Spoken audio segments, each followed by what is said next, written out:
Yo, yo, yo, what's going on, people? It's your boy Boxing Lowdown here, and you know what time it is, man. It's that time of the week again. Episode number 31 of the Boxing Lowdown podcast. You know how we do it. Myself, the host, the Boxing Lowdown, joined by my father, my co-host, the main man, Mr. Controversial, Mr. Laurie from AFTV. What's going on, man?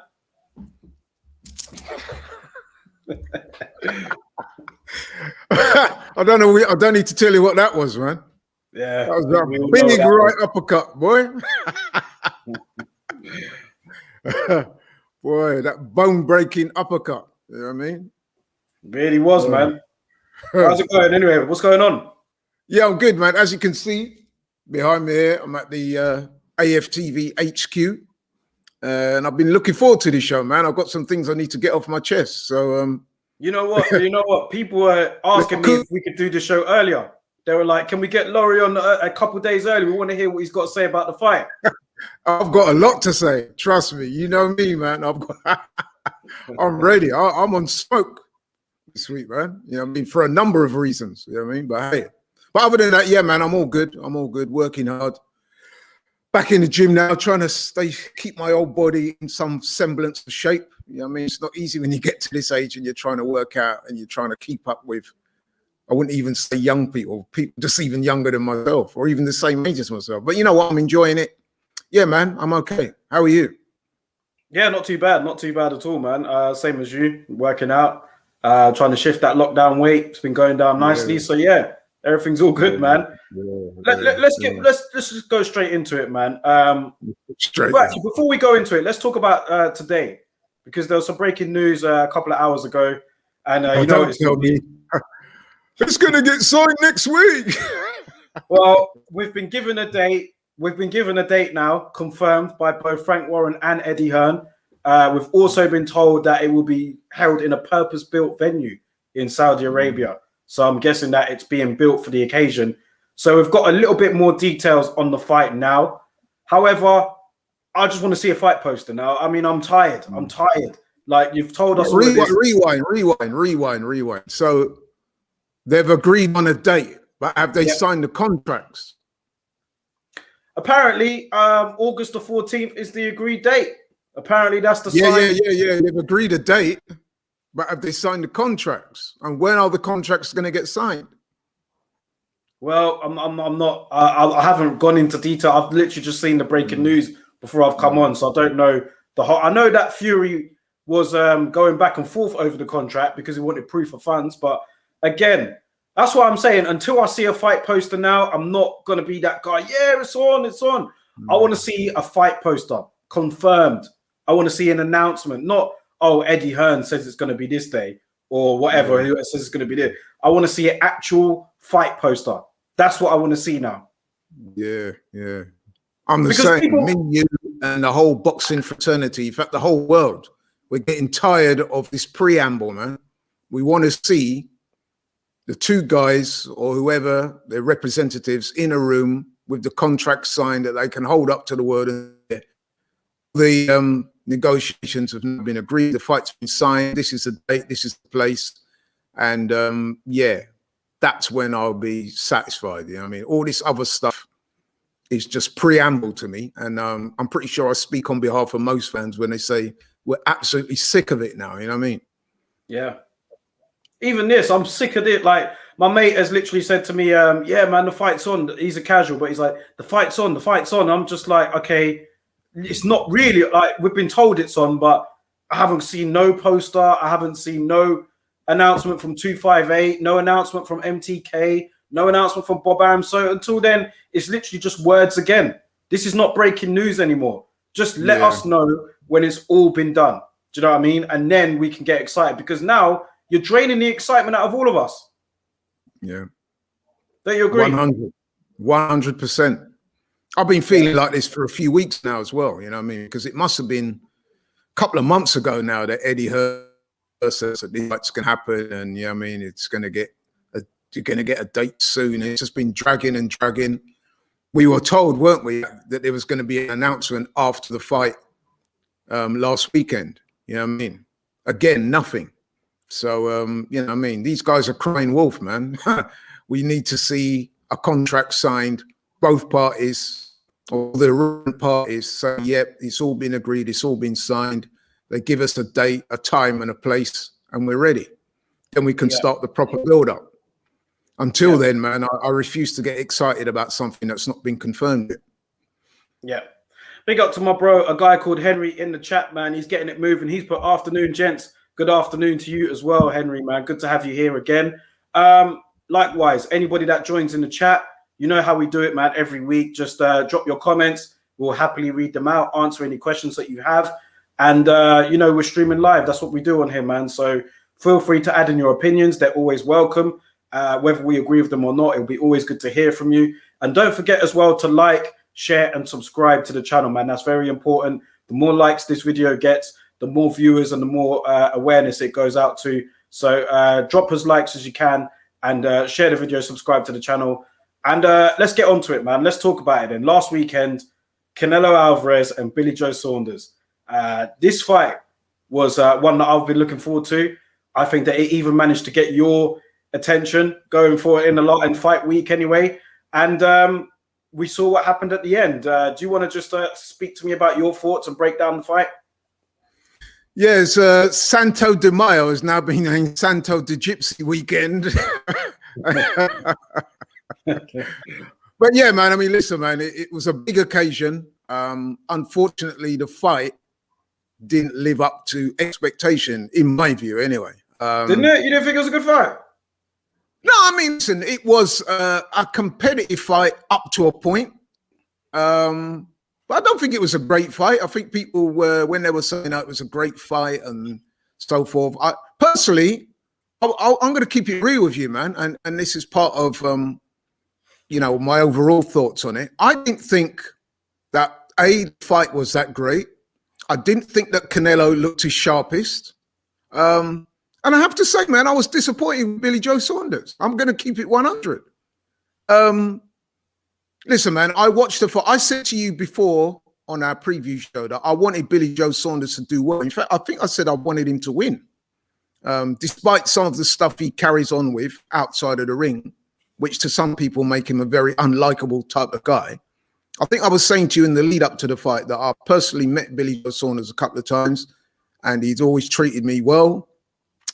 Even he's got a bit of a relationship with the channel because he's agreed to come on our own AFTV channel a couple of times, but we couldn't quite get the dates sorted because we know he's an Arsenal fan. And in person, quite affable. And you know what I mean? He was very agreeable. But this is boxing, man, and we have to keep it 100. I mean, he talked a lot before the fight. We started hearing all this stuff about gypsy. I'm a gypsy man and gypsy magic and all the rest of it. There wasn't much magic on display on Saturday, if you ask me. I mean, I know there's a lot of capping, man. Been a whole lot of capping out in after this fight, which has really disappointed me. But I'll be honest with you, man. I thought he won 2 rounds of the 8 that was completed. I thought he won 2 rounds. I thought his performance was kind of skittish for me. I don't think he really threw his punches with much conviction. I thought there was far too much movement and not enough engagement. And I was expecting more from him. I mean, am I being unfair there? I don't know. I had it 5-3 Canelo going into the 9th round. So obviously it was stopped after the 8th. Going into the 9th, I had it 5-3. So you gave Billy Joe 2 rounds. I gave him 3. I gave him 2 rounds. I had 1 even. Okay, so yeah. So not much of a difference on the scorecards there then. I was surprised because I thought that he was going to start off really quick, try and build up a lead early. That's what he needed to do. But he didn't. He didn't. He actually warmed into the fight, surprisingly enough. Yeah. And listen, we all know, anyone that's watched Canelo over a period of time will tell you that Canelo is traditionally a very slow starter. It's almost he takes a round or 2 to get into that fight, to get into his fights. And if you go back to Saturday, the first round, Billy Joe didn't do anything apart from feint and pose and, you know, attempt to throw a few jabs that didn't land. He didn't do anything. And in fact, that first round for me was memorable because I think it was halfway through the first round and maybe towards the latter stages of the first round. Canelo landed with a thudding body shot. I don't know if you recall that, but he landed with that body shot and you could see Billy Joe wince. And it's funny because I've got a friend who works in the journalism industry. And me and him were talking after the fight and he said, Laurie, the minute that body shot landed, I knew it was over from that point then on. You know what I mean? Now that may be a bit harsh for some people, but I can see where he's coming from because I don't think a lot of those exchanges for Billy Joe engaged. He was always on the back foot. He's always looking to get in and get out a little bit too quick for me. And the game plan for him seemed to be, I'll try and nick some rounds and try and go the distance. Now, again, some people may think I'm being a little unfair or unkind or whatever, but I'm just speaking my truth, man. I was not that impressed with Billy Joe's performance. And as for those people who said that he was winning that fight, what fight were they watching, man? Unbelievable. You know what I mean? That people like Gareth A. Davis, even my friend Chris Mannix, just showed once again that this guy has no knowledge of boxing at all. If you can have Billy Joe winning that fight, based on what? A couple of shoe shine flurries and a few jabs? I think he landed one meaningful punch in the whole 8 rounds that they were fighting. I think it was a left to the body and he came over the top with a left hook. I think that was the only meaningful couple of punches he landed in 8 rounds of boxing. The rest was very skittish. It was on the fly. There was no bad intentions or real intent behind the punches. I just couldn't give him any rounds. And there was a few rounds where there was not that happened. I said, Canelo is a notoriously slow starter. He tends to warm up into the fight. I'm going through some of the comments here. Nathan's put here, the fight played out how I expected. Canelo to break him down mid-late. He was just too good. Big up to my bro Conrad in the building. He's put evening. What's going on, bro? Nathan also had it 5-3. I had it 5-3 as well. Yeah. Conrad, he said, I need to watch the fight back, considering everyone only gave Billy Joe 2 or 3 rounds. Stefan has put Chris Lovejoy fight week. Conrad Boxing has put here, Canelo was so much better than Billy Joe Saunders. It was hard to watch. And a guy called Henry has put here, I enjoyed the fight, had it 5-3 Canelo. I loved the way Canelo flourished a hook to get Billy Joe Saunders moving one way and then threw the uppercut to end it. Find all the post-fight quit chat utterly dull. We'll get onto that about the whole quitting stuff. But my perspective of the fight, or the way how I saw it, like I said, I was expecting Billy Joe Saunders to win the first few rounds for sure. I mean, he was going to be at his sharpest. He was going to be at his most alert. But he actually had to work his way into the fight. Canelo, I was surprised with how quickly he was able to close down the distance. And from when I saw that, I was thinking, the size of the ring doesn't matter here. Do you know what I mean? No, it clearly didn't matter at all. And then Billy Joe Saunders, it took a while to get into it. I didn't like the way how he started. But in the middle rounds, like 3, 4, 5, I can't remember which one they were, he was starting to pick it up a bit more. I was more impressed with his performance than Callum Smith. Even though Billy Joe Saunders got stopped, I was more impressed with his performance than Smith was. Because at least Billy Joe was actually trying to put shots together and going for it. And I'm not trying to be bad on Smith, but Smith was in survival mode from round 1. At least some rounds I saw Billy Joe try and like go for it. He had his hands down at one point. He was actually working his way into the fight, for sure. I'm not saying he was winning, but I think he was putting himself in there. Do you know what I mean? And the ending, wow, it was a fantastic shot from Canelo. You know, he had Billy straight away. The eyes swelled up. The crowd just burst into a rapturous noise. Canelo was doing all this, come on in, all of that. You know, the crowd were going crazy. And then literally, we saw the ending. Billy Joe Saunders walked to the corner, had a terrible eye. You know, he went to the corner. We don't know what was said in the corner between him and Mark Tibbs. But all of a sudden, it was stopped. So that brings us to the next part. I mean, you said something there that was quite significant when you said that Canelo had raised his hands and was saying, come on, come on. I mean, that in itself tells you how comfortable Canelo was in there because you know yourself, Canelo's not the most demonstrative of people. So for him to do that tells you that he felt totally comfortable in there. I think you could see how relaxed Canelo was. You could see how relaxed he was. He had no fear of anything that was coming his way from Billy Joe. And I've always said to beat Canelo, right, you have to stand your ground. You can't just be moving around all the time, flicking out the odd jab here and there. Even if you have got your hands down low and you're trying to pretend that, you know, I mean, you got it under control, you haven't. Because unless Canelo's a bit of a juggernaut once he gets into the groove. You know what I mean? And you're not going to beat him. Canelo's like punch output wasn't.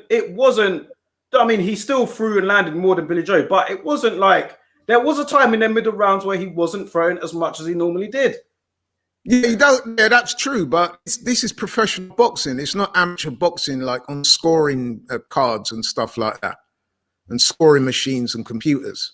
And Billy Joe sort of seemed to have a very amateurish approach to this fight because he didn't sit down on any of his punches. Like I said, I found that his footwork skittish. It was more running as opposed to trying to give Canelo angle. I thought what he'd be trying to do was, you see, there's a big difference, Daryl, between boxing and running, yeah, and movement, proper movement, whereby you use your feet to create angles and you time the person coming in and you land your shots and then you get away. What Billy Joe was trying to do was just box from the outside behind the jab, and there was no real intent behind the jab. It was just a flicking kind of what would be not like a scoring jab in amateur fights. So for that reason, I couldn't give him many rounds. I gave him 2 rounds out of the 8, and I just didn't think his approach to the fight was the right one. I mean, listen, it's hard enough to get a decision over Canelo anyway, but if you approach the fight in that way, hell no, you're going to get a decision. I mean, listen, a lot of people thought that Erislandy Lara beat Canelo a few years back, and I was one of the ones who said, actually, I didn't think he did because he was on his bike too much. And this was the same thing with Billy Joe. Go through some comments here. Nathan's put here, Billy Joe Saunders had little chance in the fight, even going in. He shouldn't even be fighting at super middleweight, and he lacks the punch power to trouble Canelo. Thought he would be sharp early, though. My bro DS in the building, he's put, I had it 5-3 Canelo, same as me. Billy Joe Saunders equipped himself well, but there's levels for a reason. DS has also put here, from what I've seen at 160 to 168, a fully focused Benavidez gives Canelo the most trouble. I have to say, I think you're being a little bit harsh on Billy Joe. I think you are. I'm not saying he was winning. I'm not saying that at all. I don't think he was winning, man. I had it 5-3. I had it 5-3 as well. What I will say is that Billy Joe Saunders put, I think you've been more critical of Billy Joe Saunders form than you were Callum Smith's. No, but everyone was saying that this is the fight where you're going to see a real boxing display. A lot of people were actually tipping Billy Joe Saunders to win. So you have to be judged by that standard. You know what I mean? You think a lot of people were tipping Billy Joe to win? I heard almost everybody before these fights saying this. Who was tipping Billy Joe to win? If you go back last week, there was a lot of people out there that saying that they tipped him to win, or this is going to be Canelo's hardest fight. It wasn't a hard fight for Canelo at all. Not one bit. Amir Khan gave him a harder fight over 6 rounds than this was. He didn't do any damage to Canelo. He didn't give him any second thoughts. Like I said, he won a couple of rounds, maybe because he landed a couple more jabs. But what I'm saying, there was nothing significant in his work. And I'm saying to you as well, and I honestly do believe this, that Canelo totally comfortable in that environment. You can see it. He was totally relaxed. There was no pressure on him. It was almost like he was content to up the gears and he wanted to. And the fact that some of the British press had him, Billy Joe, winning that fight, they should be ashamed of themselves. They don't have no integrity as journalists. Yeah. I mean, like I said, I find it very hard to argue where you can say Billy Joe Saunders was winning that fight. I could not see that at all. As I said, I gave him 3 rounds max in that, the other 5 to Canelo. And the way how it was going, I mean, this is the thing that annoys me, is that people are like, whoa, Billy Joe was well in it, man. But listen, the fight ended by stoppage. It was a conclusive ending. So when people say, oh, well, Billy Joe was winning, man, he could have won that. After the post-fight, people are saying to me, I want to see a rematch. I'm like, why? A lot of people say, some people I bet are like, Billy Joe's not saying that. I bet Billy Joe's not saying he wants a rematch. It was a conclusive ending. I think what we're seeing here, right, is a lot of cognitive bias by people in the UK, journalists, people who are familiar with Billy Joe Saunders, boxers, ex-boxers, and that little fraternity. You know what I mean? I think if anybody has been properly subjective and watched that fight properly, they will realize, man, that he was nowhere near winning that fight. You know what I mean? He was boxing to try and nick a few rounds. Like I said, I personally was disappointed with his performance.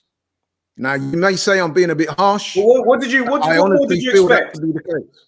What more did you expect? He said before the fight, he said, Billy Joe himself said, and so did his team, he said, listen, the guys who have come before me have come to survive. I'm coming to win. I'm going to win by points or by late stoppage. I think I can hurt him, and I'm going to be on the front foot. I'm going to be looking to land. I didn't see that on Saturday night. I did not. Like I said, he won a couple of rounds by virtue of he may have landed a few more jabs, and the work rate might have been more because, like I said, we all agreed Canelo does not have a great work rate. He doesn't have great stamina, Canelo. So what he tends to do is try and pace himself through fights. And he's got the power whereby he can do that because he can afford to give away a few rounds. That's to say, if you're even going to get that on the scorecards anyway, because he knows that he's got power and he's got power late in fights. Like I said, to me, he looked totally relaxed in there. He was not worried one bit about what was coming his way. He didn't look rattled. He didn't look put out of his comfort zone.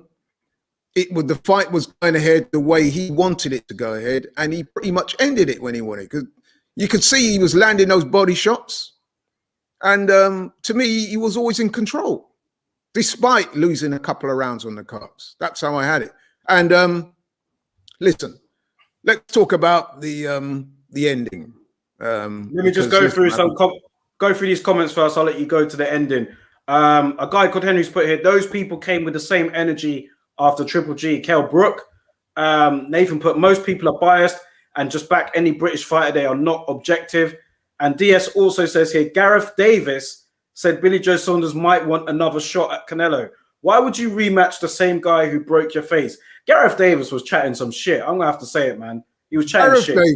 Gareth Davis, for me, has come out this with no integrity and no respect. The guy's an absolute arsehole. He really is. He should consider whether he's got a future in journalism. The guy chats absolute shit. He said he had Billy Joe Saunders win. It was a great performance. Come on. Stop it, bro. You know what I mean? Stop it. This talk about right. So let's talk about the ending. Go ahead. So Canelo lands that monster uppercut. You could see straight away that Billy Joe Saunders was very hurt and he was damaged. There was damage to the eye. They go back to the corner. Mark Tibbs pulls him out. Again, there's no demonstration from Billy Joe Saunders. He seemed happy to be pulled out. It wasn't like he was remonstrating with Mark Tibbs, saying, no, let me go on, let me go on. So he's quit, basically. Okay, listen, Mark Tibbs, he did the right thing. And listen, I'm being entirely consistent, unlike a lot of other people, I might add. When it comes to eye injuries, I've said all along. I've said it with Kell Brook. I've said it with Daniel Dubois. I've been utterly consistent. I said, listen, no fight is worth your eyesight, yeah? So if a fighter, only he will know how he feels, and his trainer, if he speaks to him. If they say, listen, man, I can't see, my eye is damaged, I can't go on, that needs to be respected. I personally would never call her a character because at the end of the day, you got a life after boxing. WBC super middleweight title is not important as your eyesight.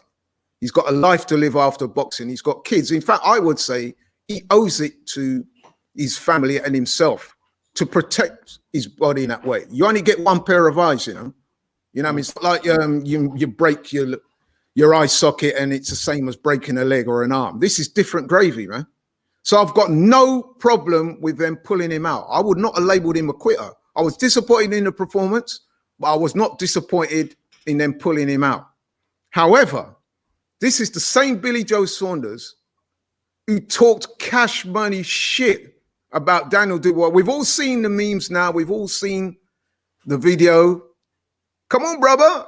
You got to fight to the end. 2 broken sockets, this, that. Utter nonsense. I said that at the time. All these people being brave after. It's fine for us to say that. Oh, I should have kept on. That's what you're signed up to. Oh, you got the other eye. That's anyone can say that. That's like Rocky film stuff, bro. When you're in there, it's a completely different story. And that's what Billy Joe Saunders found out himself on Saturday night. So ironic it is that it would happen to him after all the shit he talked about Daniel Dubois. Now he knows deep down, despite what he may say to the camera and to Coogan and all the rest of them, deep down he knows that what he was chatting now is shit, right? We've seen that.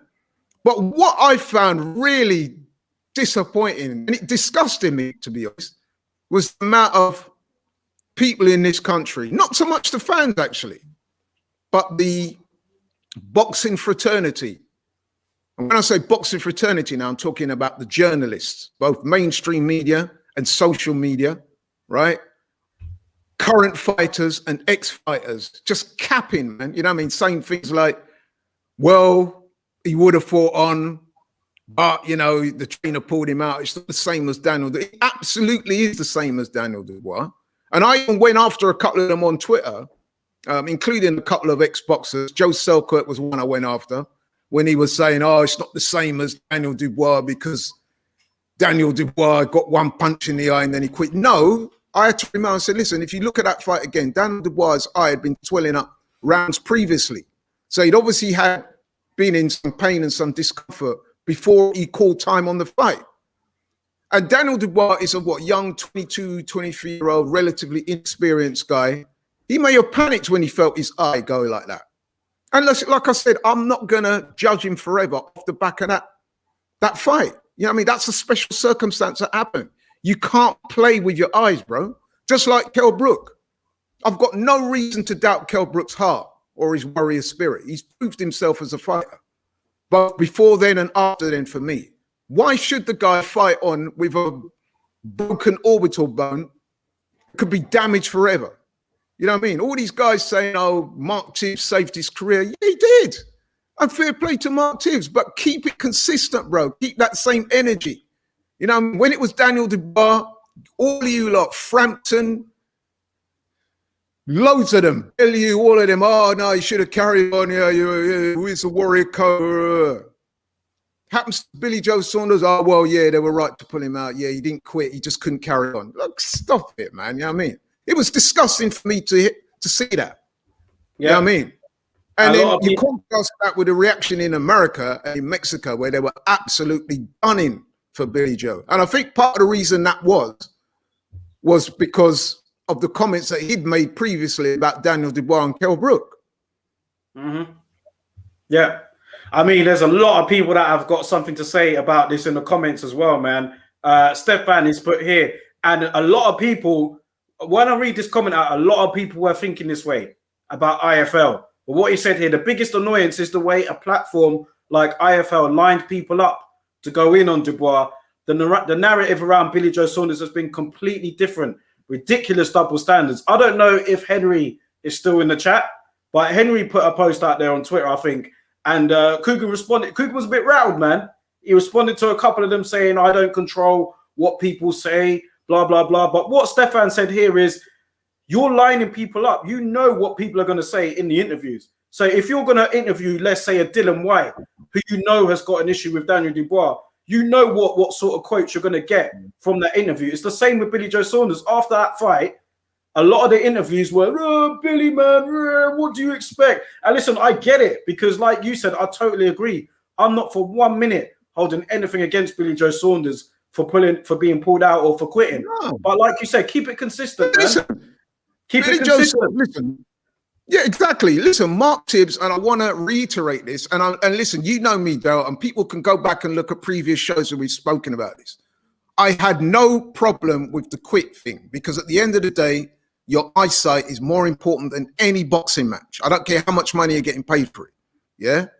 Your eyesight, and like I said, he owes it to himself and his family to protect his eyesight, because he's going to be the one walking around after his career's done with no eyesight, only being able to see out of one eye or whatever it is. And no one's going to give a shit, are they? You know what I mean? Everyone, you just move on to the next star. So listen, I haven't got a problem with that. But when you talked as much shit as you talked before the fight, both about Daniel Dubois, and he made comments about Kell Brook, right? And you came into this fight talking some real tough talk, man. I'm a gypsy warrior, this and that, and then you don't live up to that, bro. That's what happens. And to see these boxers and ex-boxers, and listen, I'm going to say something now, that a lot of us in black community say, but we're not always brave enough to come out and say it. I've seen a lot of different podcasts and people online and so forth, and they're hinting at it. But the difference is me, I'm not afraid to say it. I'm putting a lot of this down to race, bro.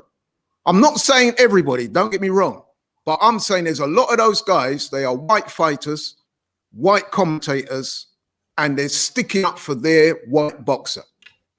Whereas with the black boxer, you give him help. It wasn't, but there were people, like I said, for Daniel Dubois, it was not just white, it was black people as well. Dylan White, yeah, exactly. But I'm saying that yes, exactly. But what I'm saying, there is an element of race to this that I've come, because I'm seeing the same people that were chastising Daniel Dubois publicly, right? And these people are actually defending Billy Joe Saunders for the same thing. So how else am I to look at it? Listen, I'm quite passionate about this stuff, so forgive me if I'm going on. And listen, some people watching this may feel I'm going over the top, but I really do feel passionately about this type of thing. Listen, when I was growing up, Daryl, right, my mum, your grandmother, God bless her soul, she's gone now. I remember when I was going to school and that, she used to say to me, Laurie, you have to remember that growing up as a black kid, sometimes you have to do twice as good as the white kid to get the same result. And I used to think to myself, is she mad? Like, you know what I mean? No, Mum, I'm all right. Like, you know what I mean? No, I don't get like racially abused at school or anything like that. And most of the kids are all right with me. The teachers seem to be all right. So I never really understood until later on, as I got older, I started to see some of the injustices play out that, you know, I'm not going to go into now because that would take me all day. And then I started to think, bruh, that's what she was talking about. That's what she meant. And when I look at something like what happened with Daniel Dubois and Kell Brook, as opposed to Billy Joe Saunders, this is the type of thing that she was talking about. That sort of thing whereby you're held to a different standard than they are. And it's just the way that some people, I don't, if it's deliberate or whether it's subconscious, but they just do that. You will protect people who you got love for, who look the same as you. But with the other person, you're a bit more dismissive, a bit more critical, a bit more quicker to judge. That's the kind of thing I'm talking about. And you know what? People like Coogan can get sucked into that as well. Because listen, I know Coogan. I class him as a mate of mine. He gave me an opportunity to hang with him many years ago. Me and him met on a different level, right? And he know that I was passionate about boxing, and I used to go and work with him, do some camera work for him, and I enjoyed every minute of it, man. I got to meet some great people, met a lot of famous boxers. I went to a lot of shows, and I mixed in some circles that I was very grateful for. But even Coogan, he's been sucked into that cult of celebrity whereby he's obviously very close to people like Billy Joe. And listen, there's no real problem with that, but sometimes it can prevent you from being objective. Yeah. So yes, he's been sucked into that as well, because he's looking at it like it's his mate, when really what your contributors said there about him interviewing people and allowing them a platform to criticize Daniel Dubois, even though it's not Coogan that's saying it, I can understand why people are criticizing him. I really can. Yeah, you know? And like what I will say is like the boxing fans are kind of like, I mean, everybody in this chat, for example, all saying the same thing. Like, look, he quit. It is what it is. And like they're saying the same thing. Like, why is he not been held to the same standard as Dubois? So I wouldn't say it's as much the boxing fans, but I would say that it is a lot of the people in the industry, like Gareth Davis and people like that. You didn't have the same energy. I don't remember. Maybe I'm wrong, but I didn't see that same energy. The energy I saw for Dubois was a bit more. It was a bit mocking. Do you know what I mean? Whereas like for Saunders, it was more, how could you laugh at this, man? Like, literally a few months ago, it wasn't the same sort of thing. Remember when Daniel Dubois had that fight with Joe Joyce and he quit, yeah? Yeah. Eddie Hearn was actually questioning whether the injury was legit. Remember that? Well, we haven't seen any paperwork yet. So, you know what I mean? He was implying that Daniel Dubois was making it up. I remember. That's what I'm saying. So you contrast that type of attitude with what we're seeing with Billy Joe. They was already saying that before Billy Joe had even gone to hospital.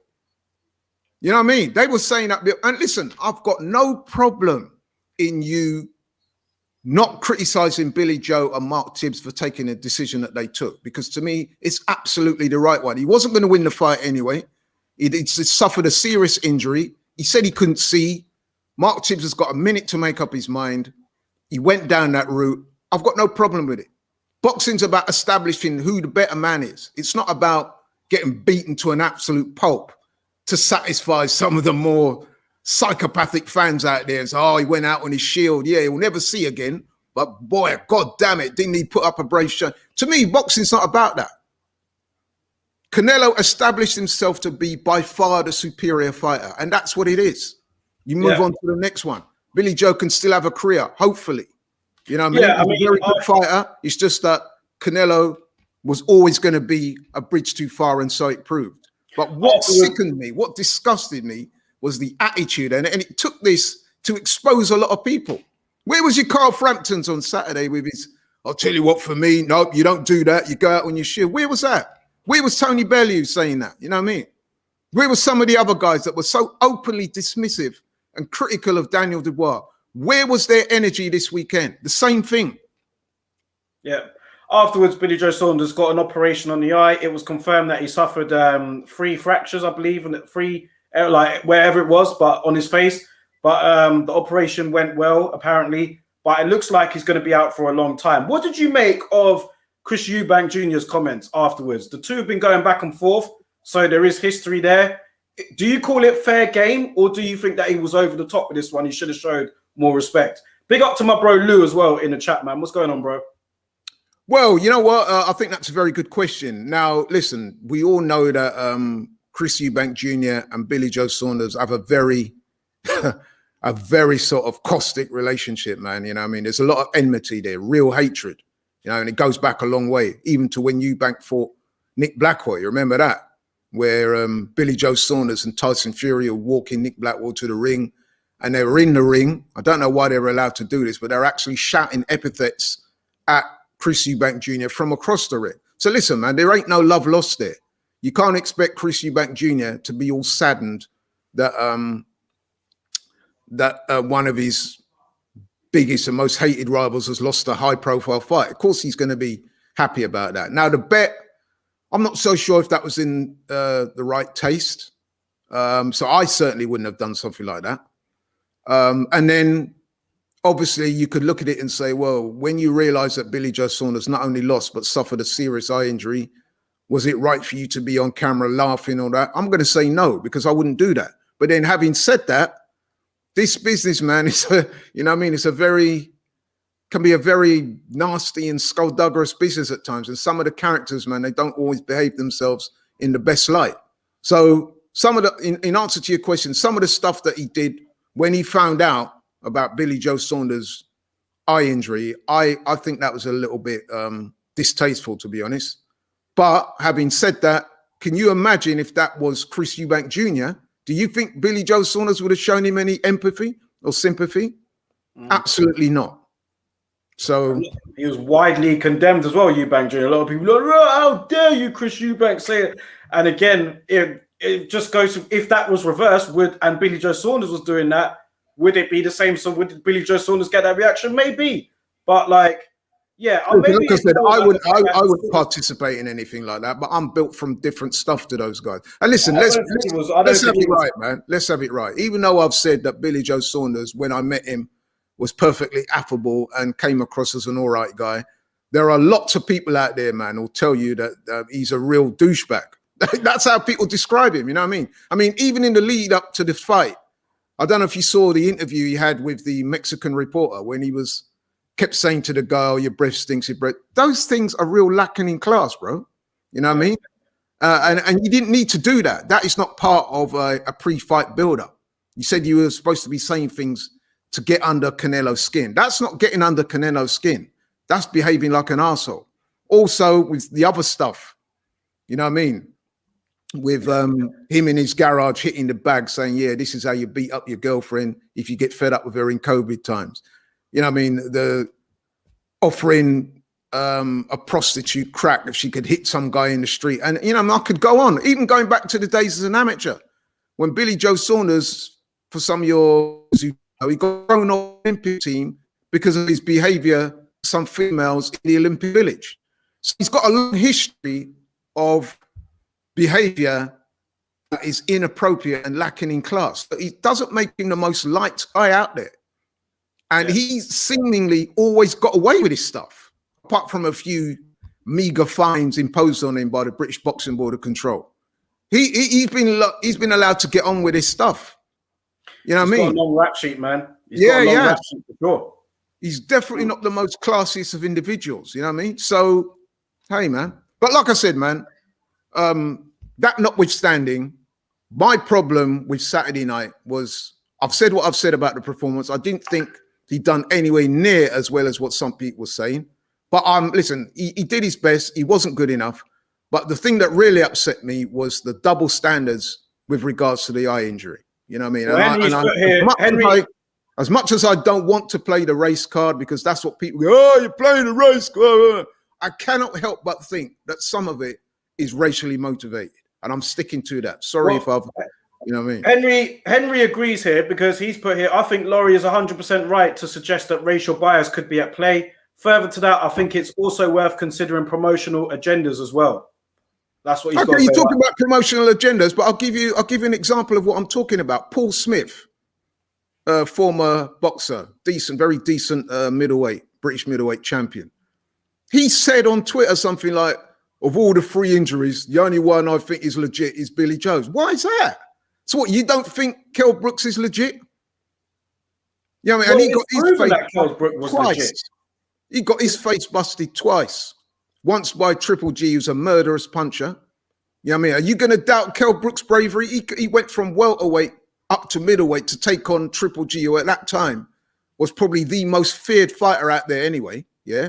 And for his trouble, he got his eye socket busted. And many would say his career has never been the same since that. Right? Are you going to doubt him? Are you going to doubt Daniel Dubois, who up until that time when he fought Joe Joyce was undefeated? Many people were tipping him for the absolute top. He's a mere baby of a heavyweight, 22 years old or whatever it was. He suffered an injury like that in a major fight. He felt he couldn't go on. I think he did the right thing. He probably saved his career. The kid's only 22. And all these guys were lambasting him. Oh, you quit. You should never quit in boxing. Oh, go out on your shield. What's up with that? Oh, you still got the other eye, ain't you? Oh, come on. But when it's Billy Joe, oh, well, you know, he did what he could. He was a great fight up until then. He'll live to fight another. Completely different energy. And that's what upsets me. What do you make of Daniel Dubois' comments to Billy Joe after? I mean, straight after the fight, he tweeted Billy Joe almost to prove a point like, hey, man, like, I know what you said about me. I'm not going to go down that same route. I'm going to be more classy about it. And he tweeted saying, look, you'll be back again. Best recovery. Well done on a good fight, blah, blah, blah. What did you make of Daniel Dubois' response? I was mixed on that, to be honest, because I think maybe he's a better man than me, put it that way. Yeah, I mean, okay, you can say he showed a bit of class. Was he doing it to gain a bit of acceptance or whatever? To me, it came across as a bit too kumbaya for me, to be honest, because this man had lambasted you, put your name out there as a quitter, and then you're coming and say, oh, fair play, champ, well done. Yeah, I'm not so sure about it. I think you would have been better off saying nothing. Some people are saying, oh, it was classy. To me, it kind of came across as a little bit like you still feel guilt-tripped into trying to be this guy's supporter. Maybe you're better off keeping your mouth shut or saying, well, listen, now Billy Joe knows how difficult it can be. I think you would have been better off just telling the truth.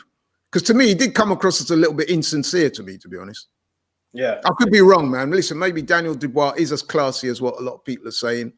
But I wouldn't have done it. He weren't like that after Dylan White got knocked out. Yeah, exactly. You know what I mean? He said, after Dylan White got knocked out, he said, yeah, I want to fight you. You know what I mean? He was literally still on the floor when he tweeted that. Do you know what I mean? So, yeah, I'm not sure about Dubois' response, to be honest. Jamie Payne has put here, I think the difference between, this is what a lot of people are saying as well. So, yeah, have consideration for this. Jamie Payne has said here, good contributor to the channel. He's put, I think the difference between Daniel Dubois and Billy Joe Saunders is the corner stopping the fight. It makes it easier for Billy Joe Saunders as Tibbs pulled him out. If Dubois' coach threw the towel in, he wouldn't have had the flack he got. Has he got a point there? Because Dubois took the knee. Not really. Whereas, like, I'll tell you why. Because listen, Billy Joe Saunders signed up to the Warrior Code.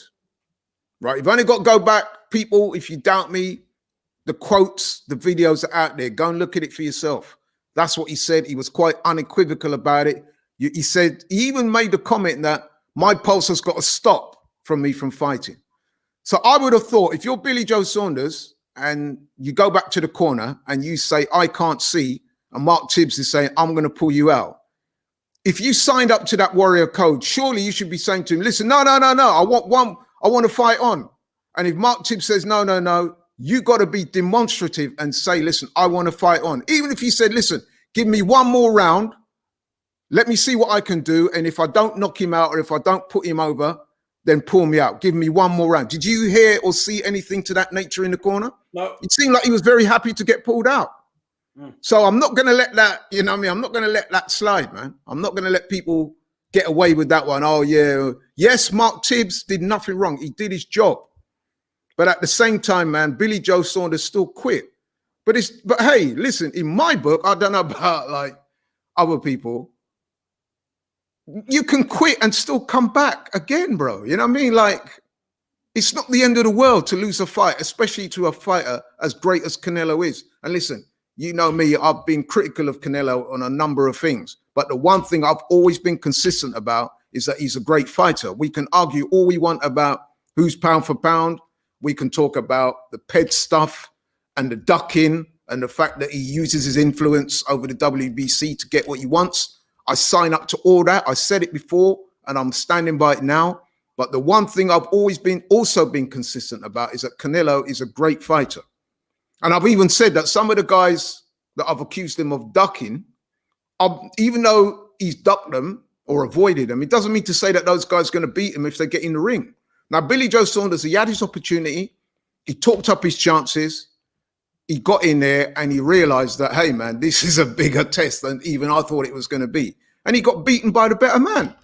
Lou's made a good point here. He's put another reason as to why Billy Joe Saunders gets more respect than Daniel Dubois is because of the love people have for Canelo, especially Paul Smith, who you referenced, as both of his brothers, Liam and Callum, got beaten by him.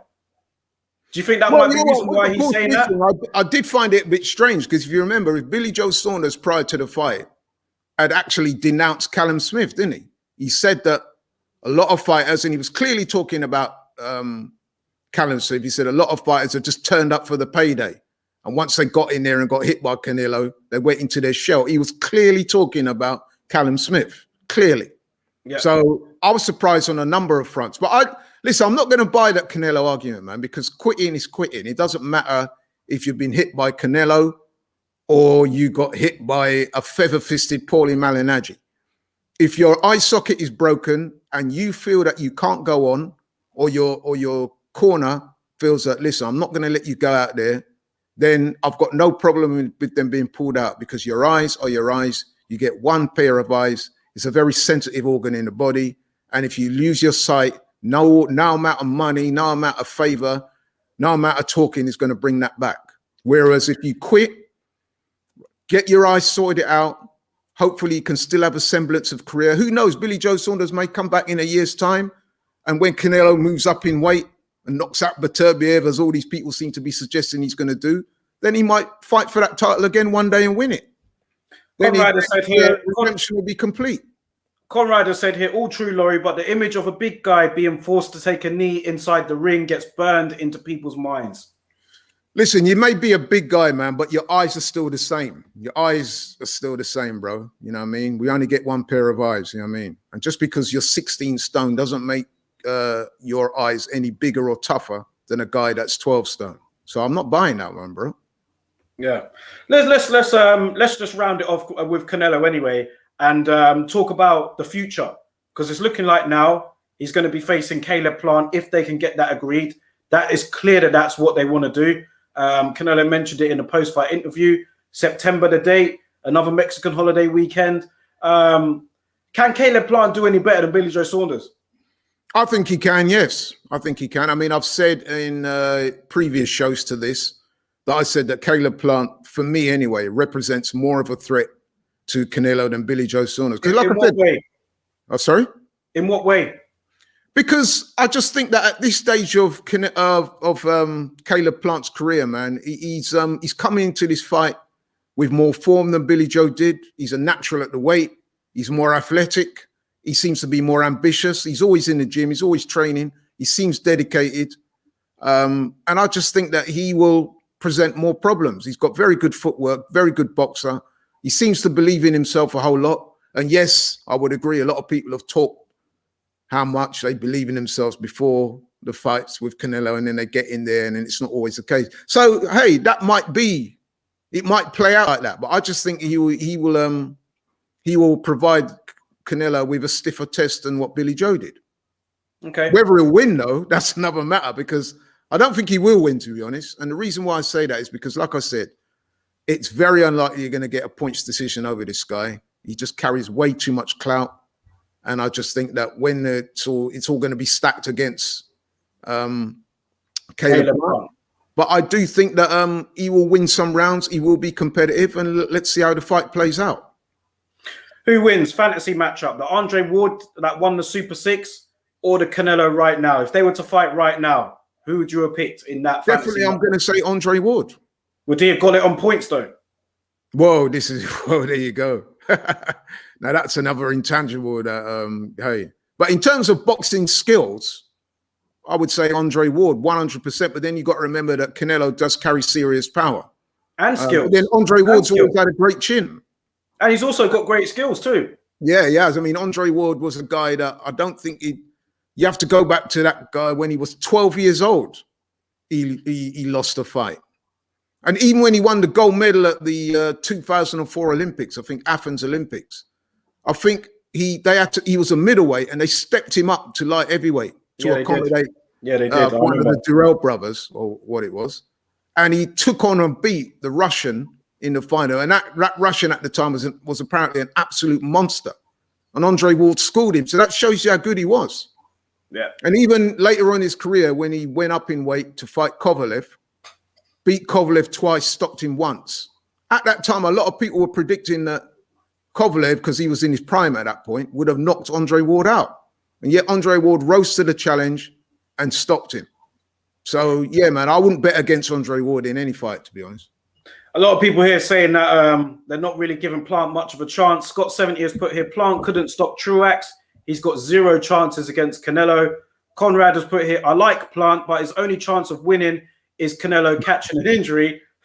And DS has put, Canelo beats Ward. Dre wouldn't do enough to get the decision. Well, what has he got to do to get the decision? Knock him down 5 times and bloody him and all stuff like that? Well, like we said, Floyd beat him decisively and one judge had it a draw. Yeah, and how can you say that? So if Floyd can do that, why can't Andre Ward do that? So that's ridiculous to say he wouldn't do enough to get the decision. If you're saying he wouldn't do enough to get the decision in the judge's eyes. You think Ward would dominate Canelo like Floyd did? Yeah, I think, yeah, absolutely. What, this Canelo? Absolutely. He's got the boxing skills, man. Yeah, I mean, listen, Canelo has got a very good skill set, but there are also obvious flaws. Number one, he's very flat-footed. Number two, his work rate isn't that great. Number three, he's got suspect stamina over 12 rounds. That's why a lot of people thought that Golovkin beat him twice. A lot of people thought that Lara beat him.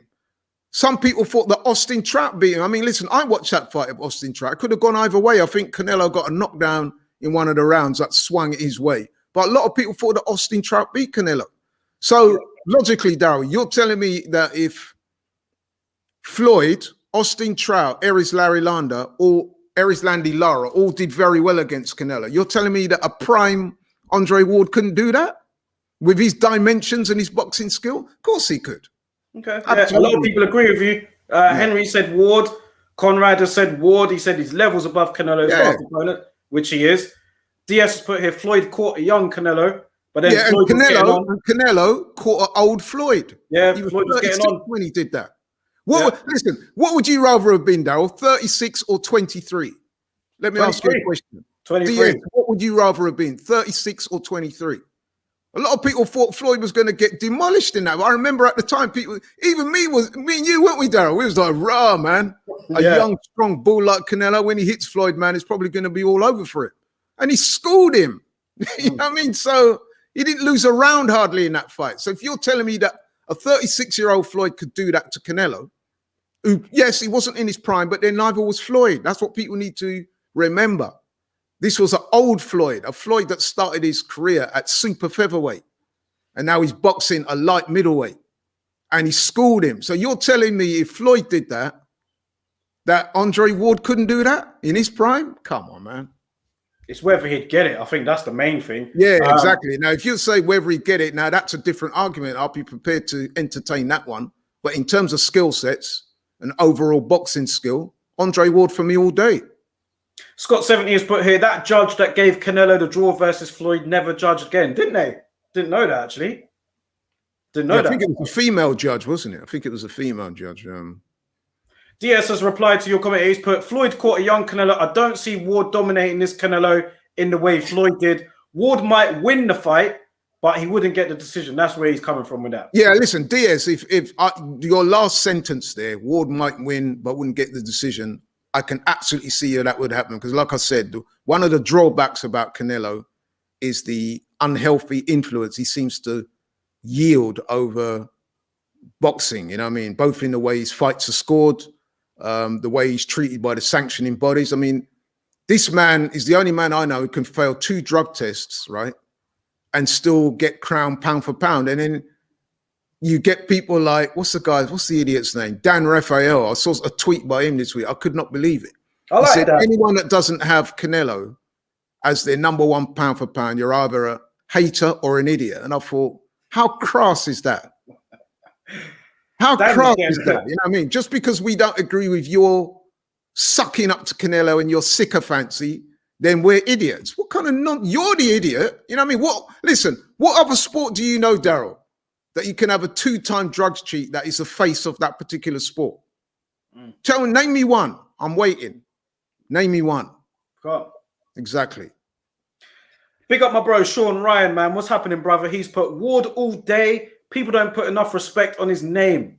Big up, Sean, man. Big friend of him, man. He's put Jay-Z in the chat. He's put boxers are normally appreciated so much more after they retire. Andre Ward's appreciation isn't there yet. He schools Canelo, and his inside tactics would bully him as well. Conrad has said here, who would to 3 years though? Bivol at a catch weight? That is the question that's flying around. A lot of people are saying, well, who actually beats Canelo? Diaz said earlier, maybe Benavidez. Demetrius Andrade. Not for me. Boo boo. I know you're playing with that. Boo boo in the house. I know you're playing with that one. Listen, man, you know what? Canelo has made a very good career out of navigating his career. I mean, listen, we got to remember, you know, he chose Billy Joe Saunders, you know. Yeah. Let's have it right. All these people, oh yeah, Billy Joe's the only one that was ever going to beat him and this and that, rare. They seem to be forgetting that Canelo chose to fight him, you know. So it is what it is, man. Who beats Canelo? Who can you see within the next 3 years that realistically around super middleweight that could beat Canelo? I would say it's got to be somebody that's willing to move at the right times and stand and engage at the right times, and somebody who's either got the punch or the work rate to overwhelm him. And there's 2 names that come to mind, obviously. One is Jamal Charlo. The other one is David Benavidez.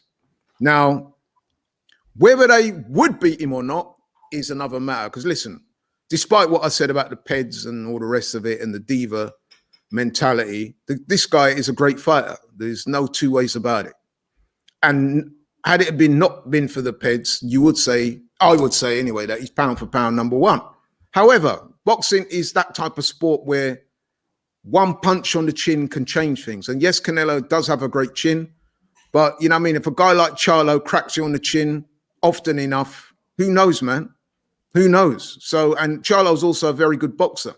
Now, with guys like Charlo and Benavidez, it's whether they actually believe in themselves enough to beat Canelo. What's going to be their attitude? Because like I said, to go back to the Billy Joe fight, and this is something that I thought at the time of watching, and then I watched the fight back after again. I was thinking that with the way his approach to that fight was, he was never going to beat Canelo boxing like that, because Canelo did not respect him in that way. He never did anything to make Canelo second guess. He did. Yeah, he never got Canelo's respect for even 1 second. You know what I mean? And I don't think you're going to beat Canelo like that. The person that's going to beat Canelo is a guy that's going to have to be prepared at times to stand in the pocket and hit him back, like what Golovkin did, like what Lara did, to be honest, although I don't think Lara did it enough, like what Austin Trout did, because Canelo is hittable. You know what I mean? So I think it's going to come down to a mindset thing as well with people. You know, how much are they really there to win, or how much are they really there to survive and go the distance? I think that's going to be the determinant factor. Let's go through Like some with more. Andrade, I mean, he, as you've seen, and a lot of people would have seen, he called Canelo out after the fight. He clearly wants to fight. Now, my thoughts on that is that, listen, I don't blame Andrade for doing that. If anything, his call out was a bit too passive when he was saying, "Oh, I'm a fan, and please, sir, when can we fight?" and all that. And then Canelo looked like he'd been watching some of them mafia movies. Get the fuck out of here! Get the fuck out of here, man! Get the fuck out of here, man! And I mean, but listen, man, even that, I thought that was a bit disrespectful of Canelo. When you're saying, "Who have you fought to fight me?" Who did Anthony Yildirim fight to fight you? You know what I mean? Who did Rocky Fielding fight to fight you? And there's another names I can name out there. Who did, you know what I mean? I don't get why people. Has Liam Smith got a better record, or Callum Smith, have they got a better record than Andrade, who's a 2-weight world champion? I don't get why people are getting angry. I don't get why people are getting angry at Andrade for doing it. It's like, what do you expect him to do? Yeah, exactly. He wants to fight you. Listen, if he's so easy and he's so horrible, fight him and get him out the way then. Because he's there on merit. He's a 2-time world champion. You were supposed to fight him. Canelo was supposed to fight him at 154, didn't take the fight. Supposed to fight him at 160, didn't take the fight. Now the man's willing to go up to 168 and fight you. You're beating all these other guys. Why not Andrade? A lot of people think Andrade would do very well against Canelo, given his style and the way he throws his punches and so forth. And the guy's confident enough to challenge you. Why not? He's going to be a much better fight for Canelo than Avni Yildirim was. Is he going to beat Canelo? Probably not. But why not?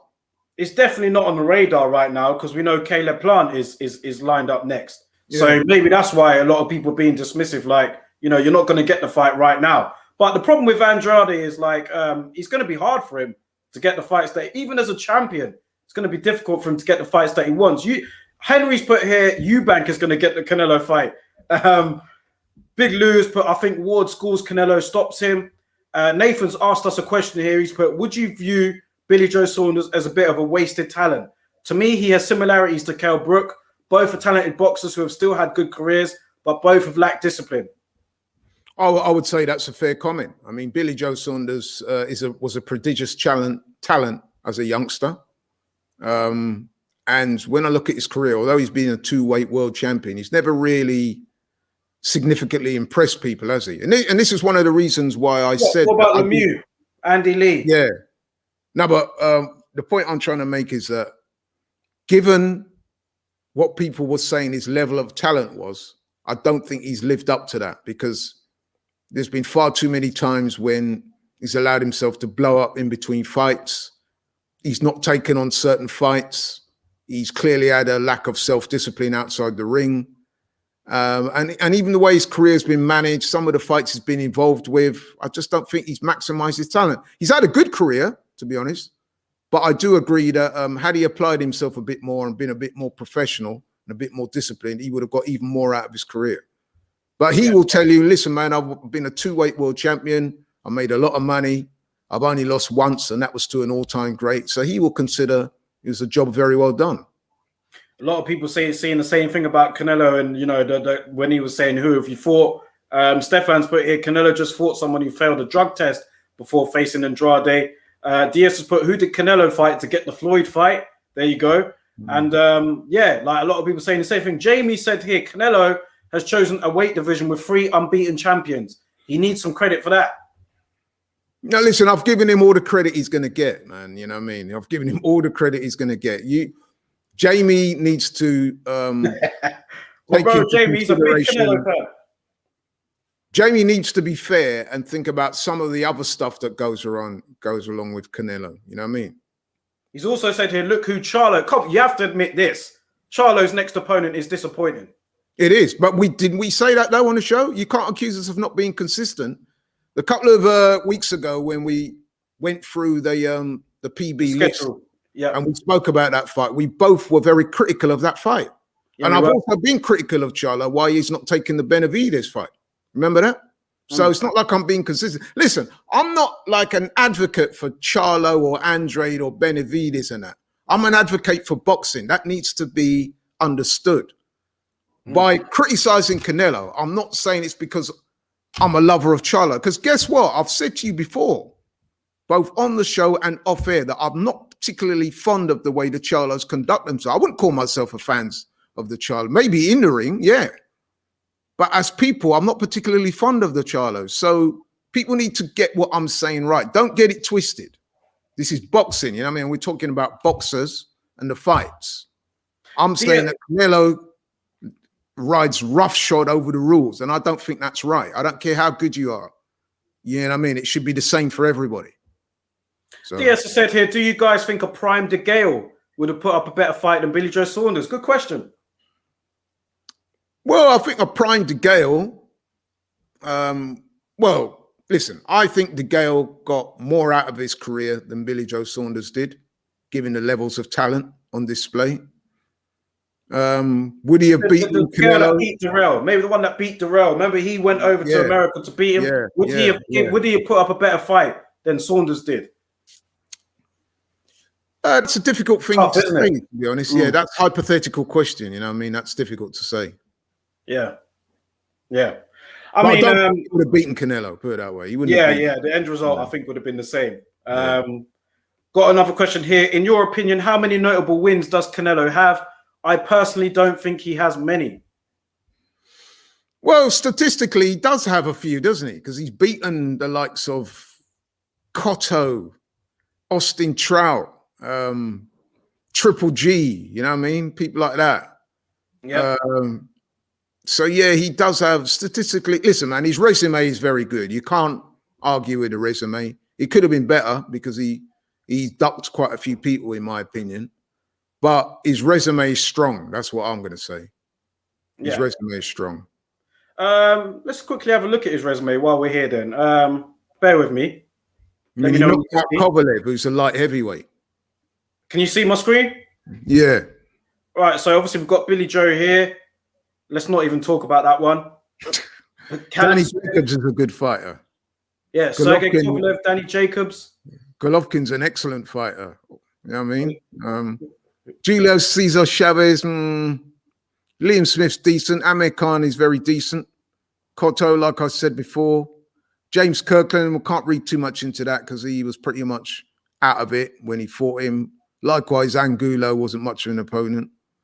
But yeah, he's got some good wins there. Mosley was, he wasn't at his best, was he, back then? Yeah. Knocked out Boldemir.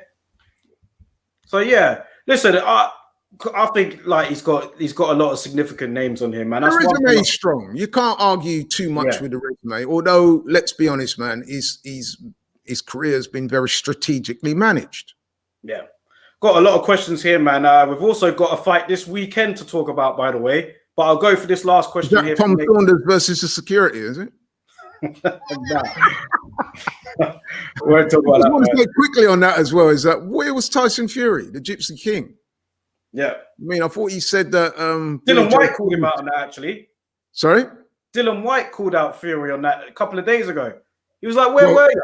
You were there. Dylan and Tyson Fury have got beef, so you would expect Dylan. That's what Dylan's like. He will seize upon something like that. But I'm pretty sure a lot of people, myself included, looked at that and thought, rah, you've been telling people all week that Billy Joe is like your brother, and there's his dad getting thrown around like a ragdoll by security, and you just kind of stood there and watched. Now, listen, I'm not expecting Tyson Fury to hop over the security fence and start throwing punches and stuff like that, but he did seem a bit passive there, don't you think? I mean, I don't know, man. It's just the way it came over, man. And maybe we're reading too much into it, but because like I said, had he have jumped over there and got involved in a full-fledged fight with security, he wouldn't have looked too good for him. And if he landed a couple of punches and maybe knocked somebody out or knocked a tooth out, then he probably would have got sued. So he probably, discretion was probably the better part of valor on that occasion. But it did look a little bit incongruous, though, didn't it? To see big old Tyson Fury with his Versace shirt on, you know what I mean, bare-chested there, while Tom Saunders, who did a silly thing, to be honest. Because listen, I've gone to America. Yeah, but can you blame him? Can you blame him? Yeah, I can blame him. I can blame him because listen, man, you not acting like that? Do you know what I mean? Yeah, but you can't just jump over the. Yeah, but jump over the 70,000 people, 70,000 people baying. Imagine I'm in the ring and you're standing at the side. 70,000 screaming people baying for my blood. But what was he Do you know going to what I mean? do, though, Darren? I suffered a serious injury. You're going to want to go over there and see if I'm all but right. there's a way of doing it. I'm sure he must have had some kind of accreditation. He could have gone up to the security and said, look, that's my son. Showed him his accreditation, say, look, I need to be with my son or something like that. But listen, I've gone to America a lot. I've spent a lot of time over there. I've gone over there. I've been to nightclubs, events and so forth. And I've seen out their culture in terms of security and policing is pretty different to ours. Trust me. It's a very top-heavy approach. Police out there are top-heavy. When they get called to demonstrations or where there's incidents, you'll see them, they'll go in. And you know what I mean, they're very on the front foot. You know what I mean? It's a bit, it's like action first, ask questions after. They tend to be like that. Same like the security. I've been in nightclubs and seen it kick off. And the security, they wade in, man. They don't ask no questions. Just go in there, boop, boop, boop. Man, get thrown all over the place.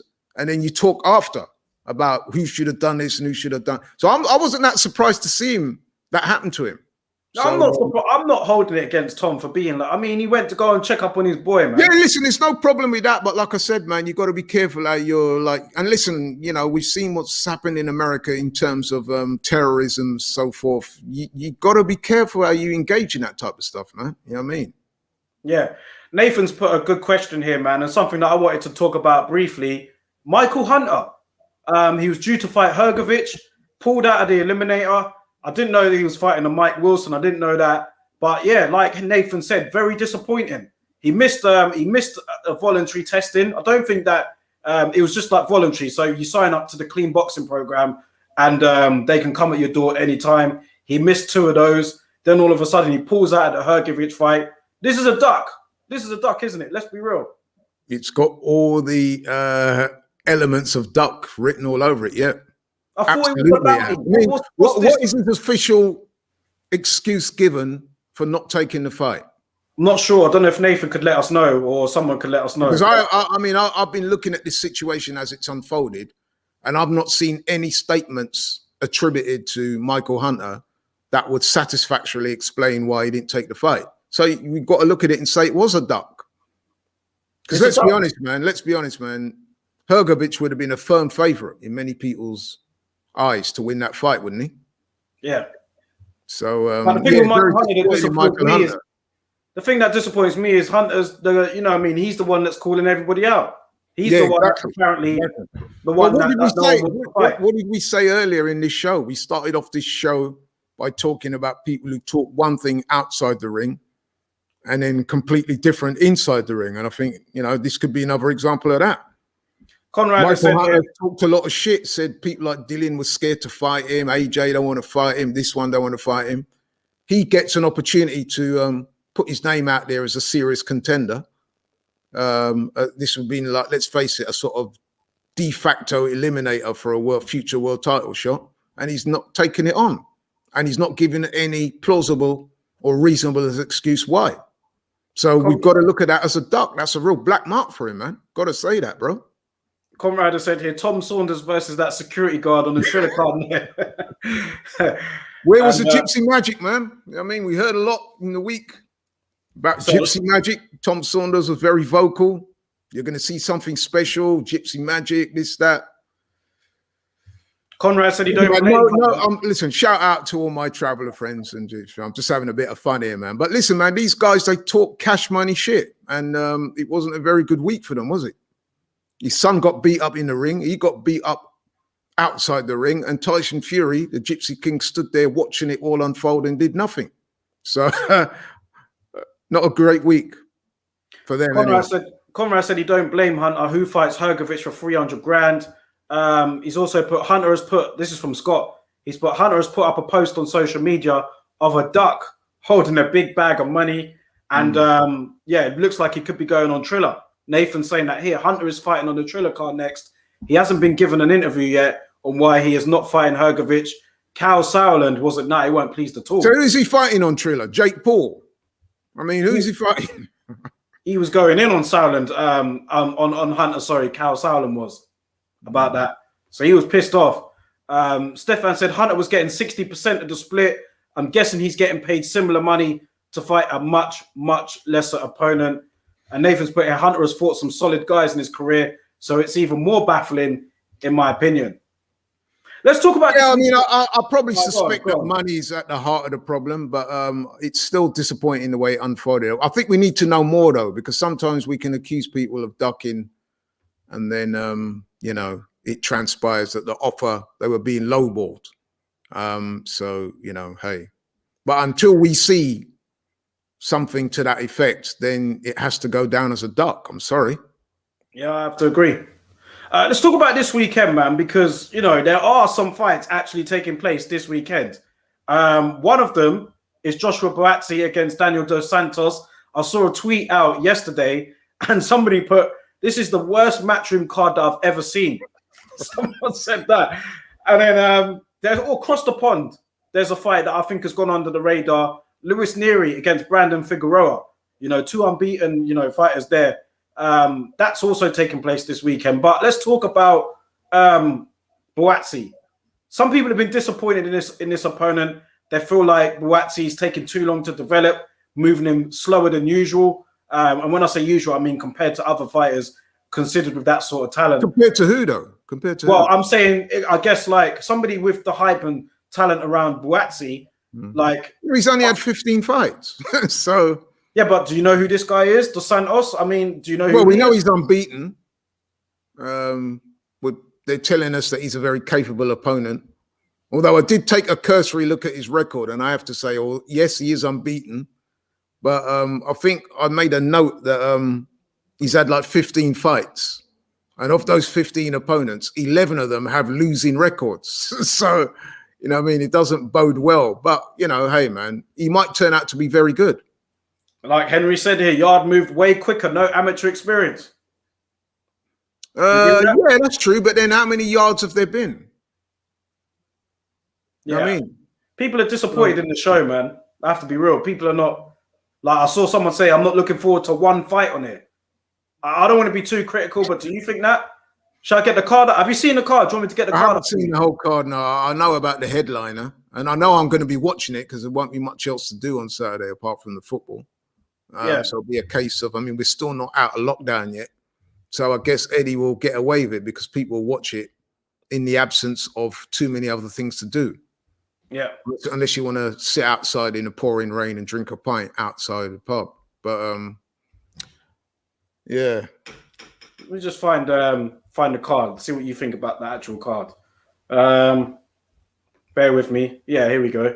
All right, let's share my screen and see what people think about it. See what you think about it. Get your live reaction to this actual card, because a lot of people are not happy with it. They're not happy with it.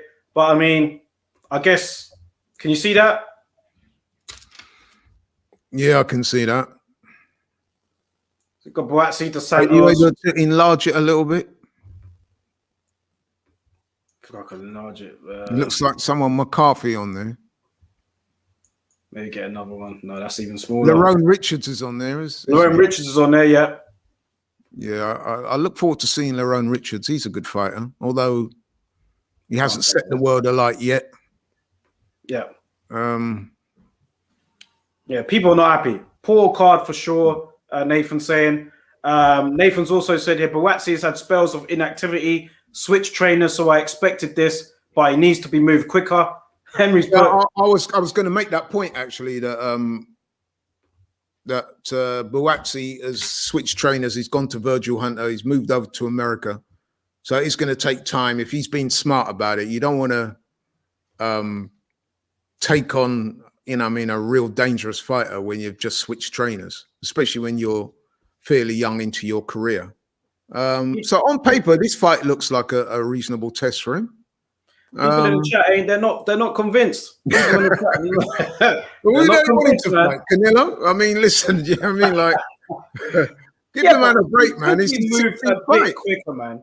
Maybe a bit quicker than. No, but he's fighting another unbeaten fighter. Yeah, it's not like he's fighting a journeyman, is it? He's fighting another unbeaten fighter who presumably has aspirations to win a world title himself one day. The guy's from France. We don't know how good or not so good or even how bad he is. We don't know because, like I said, I've never seen this guy fight. I took the trouble to go on BoxRec and look at his record. I could see that he's unbeaten. He's had more fights than Joshua Buatsi. In fact, Joshua Buatsi's 13 fights. So come on now. And this guy's had 15 fights. They're both unbeaten. Like I said, Dos Santos opponents don't seem to be all that, but that doesn't mean to say he's not a good fighter. And let's be honest as well, as much as we rate Buatsi, he didn't look $1 million in his last fight, did he? No. In fact, he went life and death with that Croatian guy, who was a good fighter. See, this is the thing. That Croatian guy that fought Buatsi last time, a lot of people would have seen him and saw his record and thought, who's this guy? But he actually came to fight. Yeah, but he had a good amateur record. Yeah. That Croatian Yeah, but guy. this guy's got a good professional record. So I guess what I'm saying is, man, it does make it watchable because we don't really know how good this guy is until fight night. He might be really good. He might not be any good. We don't know yet. We'll see. What we do know about Buatsi is he's a very exciting fighter. He can punch, but we also know, man, he's got serious flaws defensively. So he can get caught. And in that last fight, like I said, that he had with that Croatian guy, he went life and death with that guy, man. There was times in that fight when I was thinking, shit. In fact, didn't he suffer quite a bad eye injury in that fight as well, Buatsi? Buatsi did, yeah. Yeah. So you never know, man. We've seen guys come over here in recent weeks. They've not had the greatest of records, but they've pulled off the upset. Yeah, I think that tweet was funny, man. I'm not saying it is the worst, but I just think that because you can't put on a great card every weekend. Yeah, man. of course you can't. Of course you can't put on no blockbuster every not weekend. even Eddie Hearn can do that. So. I did think the tweet was funny. It's obviously the worst matchroom card he's ever seen. Well, at least we're not having to pay for it. No, yeah, you're not paying. I mean, you're not paying extra for it. Extra. Yeah, good point. Good point. Yeah. Neri against Figueroa. Like I said, this fight has gone under the radar. 2 unbeaten fighters. Do you think this should have been? Do you think this could have been promoted a bit more? Yeah, it should have been, man. There's 2 very good fighters there. I mean, Neri's unbeaten, I think, and he's had 30 fights or something like that, hasn't he? 31 fights, 31 wins. I think the thing about Neri as well that's quite interesting is that didn't he pop dirty for? I see he's Mexicans. Maybe he was eating that juicy beef that Tom Saunders was talking about. You know what I mean? He used to be trained by Reynoso, didn't he? Oh, wow. So maybe he's part of that little cabal of fighters that Tom Saunders was talking about when he was saying that they're well known for their juicy beef. You know what I mean? Because he failed a drugs test, didn't he? A few fights ago, Neri. He missed he missed weight for an eliminator.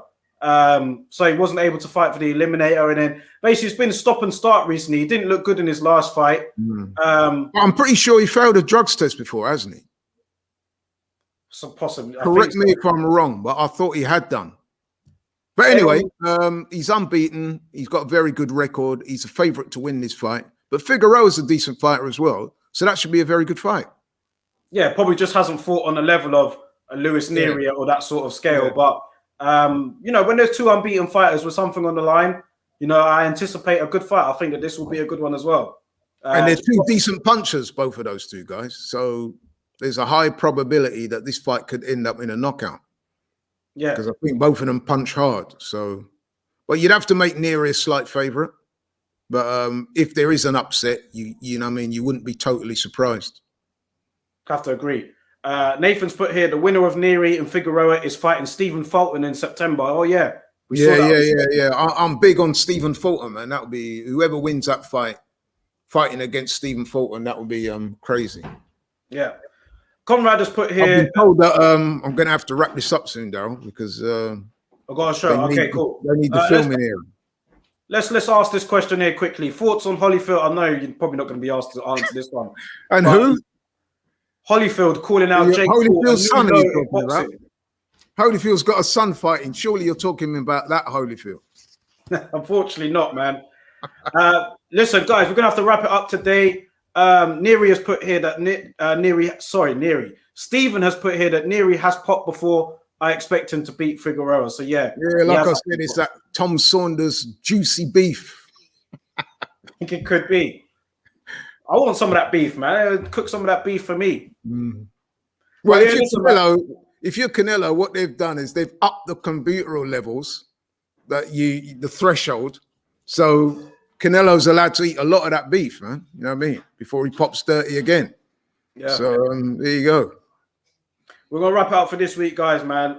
Laurie, I'm sure that there's some activity going on there in the AFTV office. Yeah, there is, man. The guys are setting up Cool. studio for some filming later. So yeah, man. But listen, it's been a pleasure coming on and airing out my views. Like I said, some of them have been pretty controversial, but I stand by every word I said. There's been a lot of hypocrisy in boxing this week, and it's really quite sickened me, to be honest. But it'd be interesting to hear what your viewers and your contributors think. I really am interested to hear what they say. And like I said, I made some accusations. I'm not accusing everybody, obviously, but some of those people in the industry and some of the boxing fraternity, man, they should really hang their heads in shame this week after some of the stuff they've come out with. Yeah.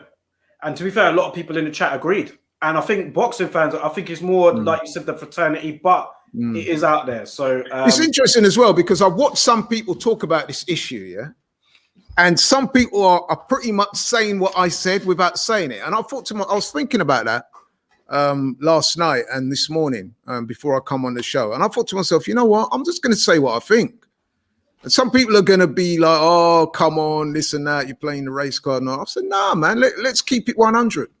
Let's get it out there. You know what I mean? Because I'm sure, do you agree with me, Daryl, that there is a racial aspect to this? No, I do. I agree. And people I've spoken to off the record have said that, but a lot of people don't want to go on the record as saying it. And that's why, Daryl, thank God for you for, you know what I mean, having shows like you do, so people like me can come on and talk the truth. People, you know what I mean, want to skip-toe around and tiptoe and don't want to offend people. And nah, man, you know what I mean? When things like this happen, man, let's call it for what it is. Yep. And if people want to agree with me, they can. If they don't, then I'm sure they'll have their say then as well. Yeah, you can agree, you can respectfully disagree. Yeah. It is what it is, man. That's what we're here for. All about chatting, airing out our opinions. And it's great to have people here because we want to hear your opinions as well. So listen, I'm going to wrap it up for today. I want to thank everybody once again for contributing here to the podcast, man. It's been another great show. Really loved reading out you guys' comments, man. I love it every single week. And listen, man, we're going to come back again next week. Yeah, man. Smash the like button, share the video. Absolutely, man. Hit that video on the way out. Share the video. Subscribe to the channel if you haven't already. Hit that like button. And guys, enjoy the rest of your evening, man. We're out of it.